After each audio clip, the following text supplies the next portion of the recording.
Mpira kwa mzee Madongo pale. Kawaida tu basi. Fresh kabisa.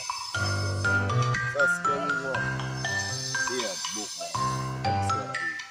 Sawa. Kama unataka sasa hivi. Nikuta hapo mbele. Sawa. Nikuta hapo mbele ndugu yangu. Kweli fika yapatikana kokote. Ile inapiga dubu alafu na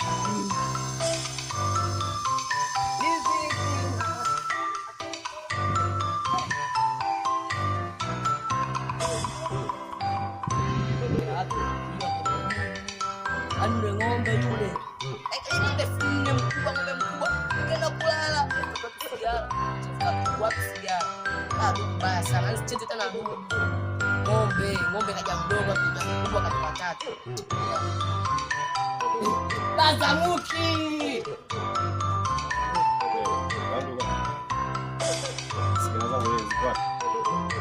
Ziko wapi?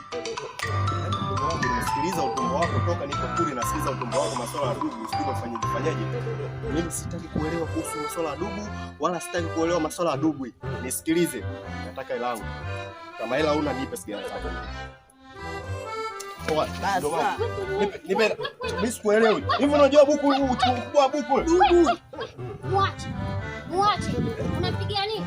Askari. Hivi katika mikono ya sheria. Wewe unafungwa miaka 30 unataka Nisikilize dada. Sikujui, unijui. Na mimi sikujui, unijui. Unampigia nini mtoto? Unampigia nini? Mimi namdai hela yangu. Hata kama unamdai hela yako ulimtuma nini watu wa siku hizi hao?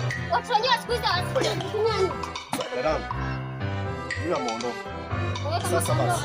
Unajui kinachoendelea. Kuku yangu amechukua. Wewe ulikuwa unataka uende ukafungwa, alipokuwa anampiga mtoto kwa nataka kwenda polisi ukafungwa, wewe unakuaje? Hivi dada unijue vizuri.